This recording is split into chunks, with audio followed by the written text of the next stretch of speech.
Welcome back for part 6.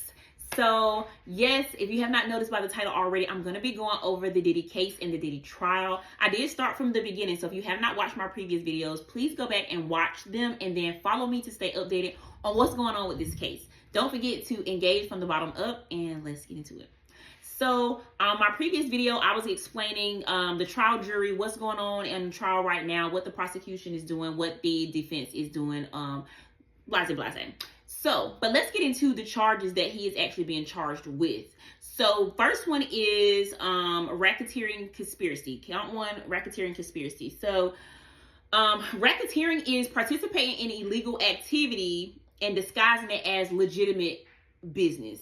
Okay, that's ultimately what racketeering is. And then racketeering conspiracy is coordinated efforts by multiple individuals that is to repeatedly earn profit through illegal activity.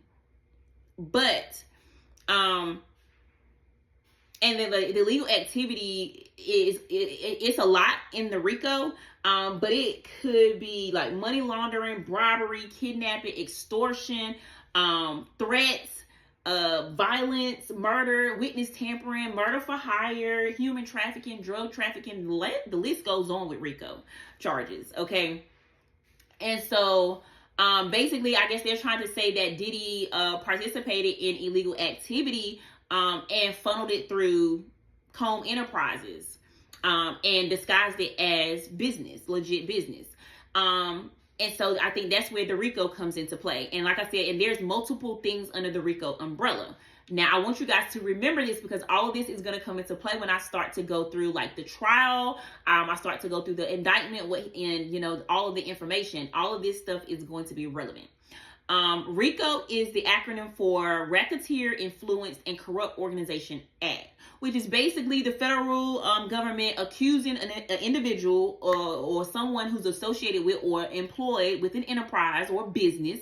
In this instance, is Diddy and his Comb Enterprises, and is engaged in a pattern of racketeering activities. And the individual is participating in racketeering activities through the enterprise, through the business. So that's what they are charging Diddy with. And like I said, remember all of those other things that I named that comes under the RICO, like those are charges that fall under this act. Okay, keep that in mind because like I said, later on, it's going to be detrimental that you understand what's going on. Okay, come back for part 7.